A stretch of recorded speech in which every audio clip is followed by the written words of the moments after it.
5-2-35 का भी थोड़ा सा भाग भी बाकी है।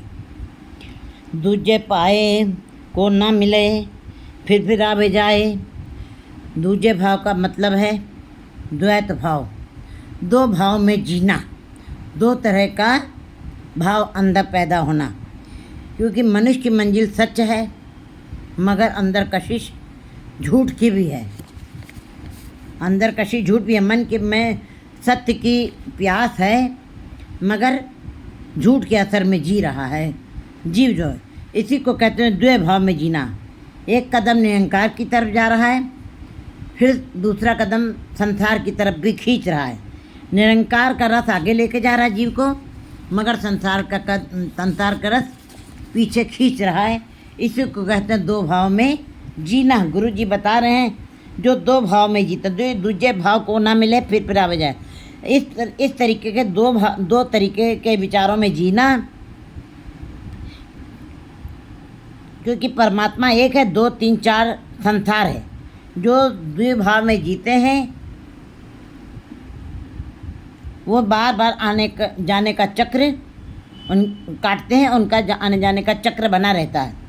वो कभी भी स्थिर नहीं हो पाते हैं। सब में एक वर्तदा एक को रिहा समाए। परमात्मा ने जितने जीवों को बनाया वो सब में उसी के अंदर रमा हुआ। सारे जीवों के अंदर कण कण के अंदर वो रमा हुआ है। जैसे कि कुम्हार ने बर्तन बनाए, कुम्हार उसके अंदर बैठा नहीं। लोहार ने जो बनाया सामान, लोहार उसके अंदर नहीं बैठा।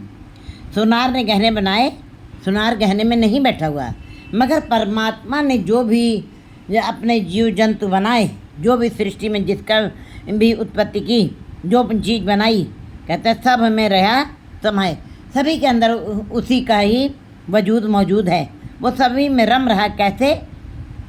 उप मध्य जो बास वस्त है, मुकुर माँ जैसे छाई। जिसनो आप दयाल होए तो गुरमुख नाम समाए। बस वैसे तो सबके अंदर वो रमा हुआ है, सबके अंदर समाया हुआ है। लेकिन जिसनो आप दयाल होए, जिसके ऊपर आप अपनी कृपा कर देता है परमात्मा, तो गुरमुख नाम समाए। वो गुरमुख जी जो गुरु की तरफ उन्मुख हैं। दो तरह के संसार में जीव, एक गुरमुख है, एक मनमुख है। गुरमुख जो है गुरु की तरफ उन्मुख हैं, गुरु के उपदेशों को मानते हैं, गुरु के शब्दों को मानते हैं और उनकी शिक्षा के अनुसार अपना जीवन चलाते हैं। उनकी जीवन शैली गुरु के शब्द के आधार पर ही चलती है। और उधर दूसरी तरफ मनमुखी जीव मायाधारी हैं। वो मन को मुख रख के अपने कार्य व्यवहार करते हैं। वे मायावी हैं, संसारिक हैं। गुरमुख जीव जो हैं परमात्मा के साथ मिलाप मिल जाते हैं। पढ़ पंडित ज्योत की बात करे विचार। वैसे तो हम देखते हैं बहुत सारे पंडित हैं, अनेकों अनेक असंख्य जप, असंख्य भाव, असंख्य पूजा, असंख्य तपताव, असंख्य ग्रंथ मुख वेद पाठ, असंख्य जोग मंडे उदास। असंख्य ही ऐसे हैं जो वेदों पाठों के ज्ञाता हैं और पढ़ के ज्योतिकी और वाद विवाद अपने में करते हैं, विचार भी करते हैं। लेकिन अंदर मन के अंदर परमात्मा की कोई चर्चा नहीं है, परमात्मा का कोई नाम नहीं है। ऊपर से उन्होंने वेदों को, पुराणों को, धार्मिक ग्रंथों को पढ़ा है और अपने में ही वाद विवाद कर रहे हैं। अंदर परमात्मा के नाम की विचार नहीं चल रही है, उसके ऊपर कोई चिंतन नहीं है। मत बुद्ध भवी न बुझई अंतर लोभ विकार। ऐसी बुद्धि कहते हैं जब ऐसी मति है, ऐसी मति जो है वो परमात्मा के नाम का ज्ञान को प्राप्त नहीं कर पाती है, उसकी बूझ उसको नहीं हो पाती है। चाहे वेदों के ज्ञाता क्यों ना हो, चाहे वो शास्त्रों के ज्ञाता हों, बहुत सारे धर्म ग्रंथों के ज्ञाता ही क्यों ना हो, लेकिन उनकी मति बुद्धि जो है उनकी इस बात की बूझ नहीं रखती है।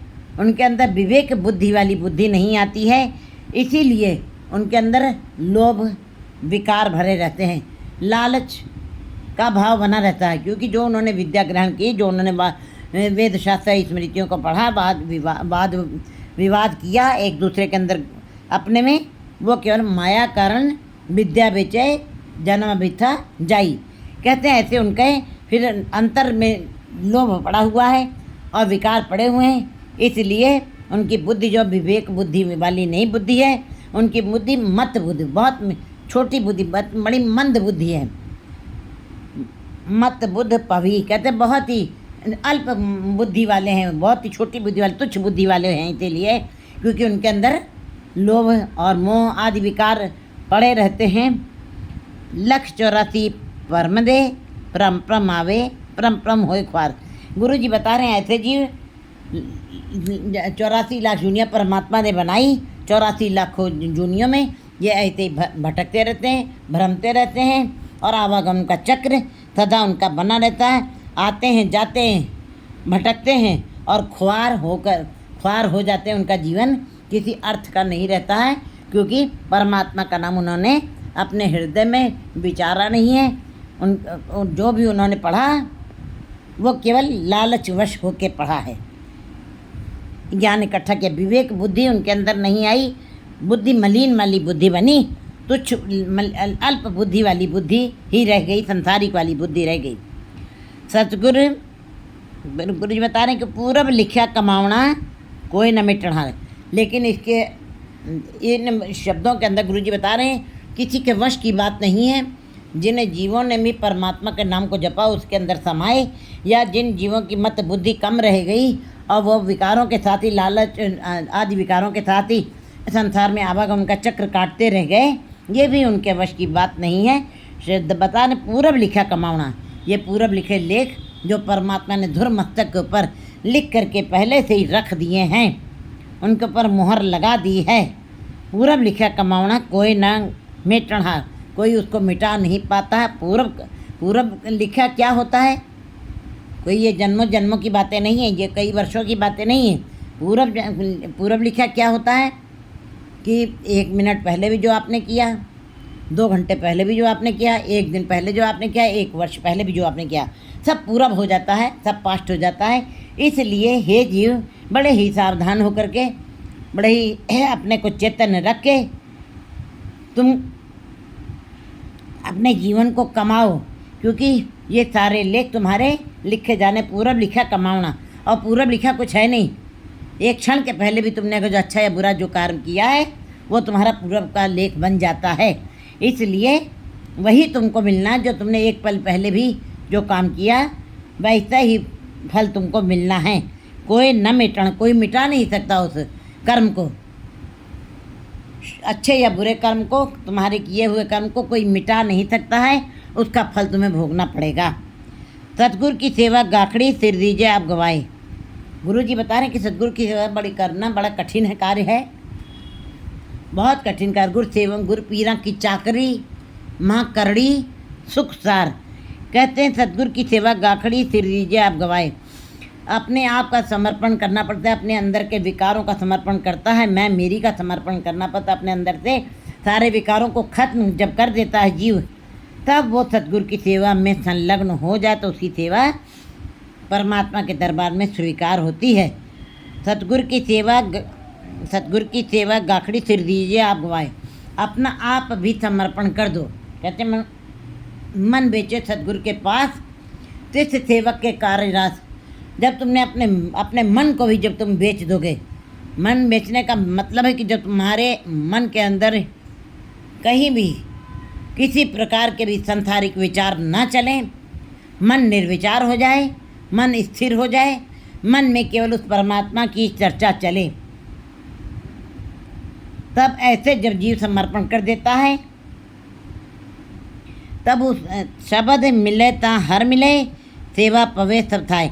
तब ऐसे जीव जो है गुरु के शब्द के साथ मिल जाते हैं, शब्द की कमाई करते हैं। शब्द मिले ता हर मिले, शब्द के ऐसे जीव जब कमाई करते हैं तो उनको हरि मिल जाता है, हरि से मिलाप होता है, सेवा पवित्र होता है। और जो उन्होंने नाम की कमाई की है, सतगुरु के साथ जुड़ करके शब्द की कमाई की है, बहुत ही कठिन होती है, बड़ी अनोखी है, बहुत ही निराली है, लेकिन इसको कमाना बड़ा कठिन होता है। लेकिन जो कमा जाते हैं, जो अपने आप का समर्पण कर देते हैं, फिर उनके उनके लिए गुरुजी बता रहे कि वह उनका मिलाप हो जाता है हरि के साथ, और उनकी सेवा जो है परमात्मा के दरबार में स्वीकार हो जाती है। उनका किया हुआ सिमरन परमात्मा के दरबार में कबूल हो जाता है। पारस परसिए पारस होए, ज्योति ज्योत मिलाए। वैसे तो हम कहते हैं कि पारस के साथ जब लोहा छू जाता है तो सोना बन जाता है। ये तो हम एक साधारण बात कर रहे हैं कि लोग कहते हैं कि पारस के साथ अगर जो लोहा छू जाता है तो सोना बन जाता है, लेकिन गुरु जी यहाँ पर गुरु की बात कर रहे हैं। गुरु एक अनोखा है। गुरु के साथ जो मिल जाते हैं वो गुरु पारस है। वो अपने गुरुमुख जीव को भी पारस ही बनाता है, अपने जैसा ही बना देता है। जैसे कि गुरु नानक देव जी ने गुरु अंगद देव जी को 7 साल केवल उन्होंने सेवा की, गुरु नानक देव जी के दर की, उन्होंने उनकी सेवा स्वीकार की, वो अपने जैसा ही बना दिया। गुरु चेले रहरास की नानक सलामत थीम दे। गुरु जी ने अपने चेले के समक्ष बिल्कुल फेरी ले ली और अपने जैसा ही बना दिया। इसका मतलब है कि एक साधारण बात कही जाती है कि पारस अगर जो लोहे से छू जाए तो सोना बन जाता है। उसने अपने जैसा नहीं बनाया, सोना बनाया उसको। लेकिन गुरु ऐसा पारस है, गुरु के अंदर ऐसी शक्ति है, ऐसा प्रकाश है कि वो अपने गुरुमुख जीव को भी पारस परसिए पारस होए। अगर जो गुरु के साथ जुड़ गए हैं, गुरु की सेवा कर ली है तो गाखड़ी सेवा अगर जो लोग कर लेते हैं, फिर वो पारस परसिए पारस होए, वे पारस ही बन जाते। गुरु पारस हम लोग, लेकिन हम लोहा जरूर हैं, लेकिन जब गुरुमुख जीव गुरु की गाखड़ी सेवा कर लेता है वो भी पारस ही बन जाता है। भाव यह है कि गुरु जैसा ही बन जाता है, दोनों में अंतर नहीं रह जाता है। जैसे कि गुरु और परमात्मा एक हैं, गुरु पारब्रह्म एको जान है। इसी प्रकार जब गुरु की सेवा कोई कर ले जाता है, गाखड़ी सेवा कर ले जाता है, गुरुमुख जीव भी फिर वो गुरु और गुरुमुख जीव और परमात्मा एक ही श्रेणी में आ जाते हैं। पूरब लिखा कहते हैं पारस परसिए पारस होए, ज्योति ज्योत समाए। फिर वो भी परमात्मा की ज्योत में ही समा जाते हैं। संपूर्ण सिया राम, उनका जीवन संपूर्ण होता है। ज्योत में ज्योत मिल जाती है, पानी में पानी मिल जाता है, हवा में हवा मिल गई। इसका मतलब उनका जीवन संपूर्ण हो जाता है। वो परमात्मा की ज्योत, परमात्मा ज्योति स्वरूप है, प्रकाश है, वो भी उसी प्रकाश में विलीन हो जाता है, परमात्मा का रूप हो जाता है। जिनको पूरब लिखा तेन सतगुरु मिले आए। लेकिन ये पूरब लिखा जिनके मस्तक के ऊपर परमात्मा ने पूर्व जन्म के धुर संजोग लिख करके भेजे हैं। ये परमात्मा ही अपने दर से जब पूरब लिखा धुर मस्तक के ऊपर लिख के भेजता है, तीन सदगुरु मिला, उन्हीं को सदगुरु से मिलाप होता है। उन्हीं जीवों का सदगुरु के साथ मिलाप होता है, सब जीवों का नहीं होता है। जब परमात्मा किसी के मस्तक पर पूरब लिखे का लेख लिख के भेजता है अपने दर से, तब ऐसे जीवों की मुलाकात सतगुरु से होती है। सतगुरु मिला है, सतगुरु से मिलाप हुआ है। मन भूखा भूखा मत करे, मत तू करे पुकार। हे मेरे प्यारे मन, तू हरदम भूख भूख मत कर, हरदम अतृप्त मत रह, बेचैन मत रहे, मत तू करे पुकार। और ना तू ऐसे विलाप कर, ऐसी तू पुकार कर लक्ष्य, क्योंकि तुमको इसकी चिंता नहीं करनी है। गुरुजी बता रहे हैं मन भूखा भूखा मत करे, मत तू करे पुकार, क्योंकि जीव को सबसे ज़्यादा चिंता भूख की ही है। पहली रे भूख मन की, दूसरी रे आत्मा की। कहते हैं भूख की बड़ी, मन की भूख बड़ी है। मन कहते हैं जीव को गुरुजी बता रहे हैं कि भूख की बड़ी चिंता है, कैसे भोजन मिलेगा, कैसे परिवार का पालन करेंगे। तो गुरुजी बताया कि तुम इसकी चिंता मत करो और ना तुम्हें इसके पीछे पुकार करते रहो, ना इसके बीच में पढ़ करके मन को अपने अशांत करो, ना चिंता करो। क्योंकि परमात्मा ने जितने जीवों को बनाया है उनके रहन सहन खाने का प्रबंध भी वह परमात्मा खुद ही कर देता है। जब गर्भ में बच्चे के लिए भोजन तैयार कर दिया है उस परमात्मा ने, तुमको चिंता करने की ज़रूरत क्या है? तुमको तो परमात्मा ने बुद्धि हाथ पैर दिए हुए हैं किसी न किसी तरीके से तुम अपना पेट की भूख मिटा सकते हो। कहते मत मन तो भूखा भूखा मत कहे मेरे प्यार, मन तो चिल्लाओ मत, भूख भूख मत चिल्लाओ, और ना इसकी चिंता करो, और ना इसकी पुकार करके सबको सुनाओ। कहते हैं उसने 84 लाख जूनियाँ बनाई और 42 लाख जूनियाँ पानी में बैठी हुई हैं। नाने चिंता मत करो, चिंता तिथि है, वो चिंता करने वाला खुद ही बैठा हुआ है। जल में जंतु पालते ना भी रोजी दे, जो जल में जंतु बैठे हैं उनको रोजी दे रहा है। वहाँ पे कोई दुकान नहीं है, वहाँ पे कोई खेती बाड़ी नहीं है। जिया का आहार क्या बनाया परमात्मा ने? एक जीव दूसरे जीव को खा जाता है, छोटे जीव को बड़ा जीव खा लेता है और उसी के अंदर रहते हैं। वो 42 लाख दुनिया के लिए कोई कारोबार नहीं है, वहाँ पे कोई लोन नहीं ले सकते, कोई कारोबार नहीं, कोई दुकान नहीं है, कोई कुछ, कोई प्रबंध नहीं, कैसे रह रहे हैं? इसलिए जब 42 लाख दुनिया पानी में बैठी हुई हैं, उनका कार व्यवहार हो रहा है, उनका पालन पोषण हो रहा है। लक्ष्य 84 जिन और पाई, कहते जिसने 84 लाख जूनियाँ बनाई, सिर्फ सबसे दे आधार, सबको आधार भी वही देने वाला है। उसने जैसे जैसे जीव बनाए हैं वैसे वैसे उनके खाने का प्रबंध भी किया है। तुझ संसार उपाया सिरे सिर धंधे लाया, कहते उसने धंधे में लगाया हुआ है और सबको आधार दे रहा, किसी को भूखा नहीं रख रहा है। अगर जो शेर को मांस की ज़रूरत है, शेर मांस ही खा सकता है, वो घास कभी नहीं खाता, तो परमात्मा ने उसके लिए ऐसा प्रबंध किया है। इसी प्रकार जहाँ चार पाए वाले पशु घास ही खाते हैं, वो मांस नहीं खा सकते, उनके लिए परमात्मा ने इतनी घास डाली है जितना कि जानवर नहीं हैं। इसका मतलब परमात्मा ने सबके लिए प्रबंध किया है, सबसे दे आधार, सभी को भोजन दिया, सभी की संभाल वो स्वयं कर रहा। और निर्भव सदा दयाल है, सबना करदा सार, वो परमात्मा निर्भव है, हम लोग भय में हैं, हम लोग सदा भय में चलते हैं।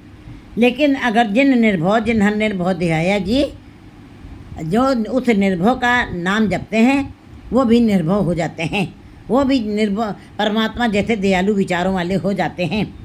निर्भव सदा दयालु, परमात्मा निर्भव है, सगली धरती डर व्यापी, बिन डर करने हारा। सारा संसार डर में चल रहा है, लेकिन परमात्मा निर्भव है, वो अकेला स्वयं निर्भव है, वो बिना डर के है और सदा दयाल है, सबके ऊपर कृपा करने वाला है, सबना करदा सार, और सबकी संभाल करने वाला भी है। नानक गुरमुख बूझिए पाइए मोक्ष द्वार। गुरु नानक देव जी कहते हैं कि जो गुरमुख जीव इस बात को समझ लेते हैं, गुरु के शब्द के साथ जुड़ करके गुरु के उपदेशों को मानते हुए और उनके उपदेशों को पर चलते हुए जो इस बात को उनको इस बात की समझ आ जाती है कि हाँ, हमको संसार में कैसे रहना, हमको चिंता नहीं करनी, हमको फिक्र नहीं करना, हमको केवल उसका नाम जपना है। जब इस बात की नाम जप के जब समझ आ जाती है, ऐसे गुरमुख जीव जो हैं मोक्ष द्वार पा जाते हैं, परम पद की अवस्था पा जाते हैं, जीते जी ही कहते हैं स्वतंत्र हो जाते हैं, मुक्त हो जाते हैं।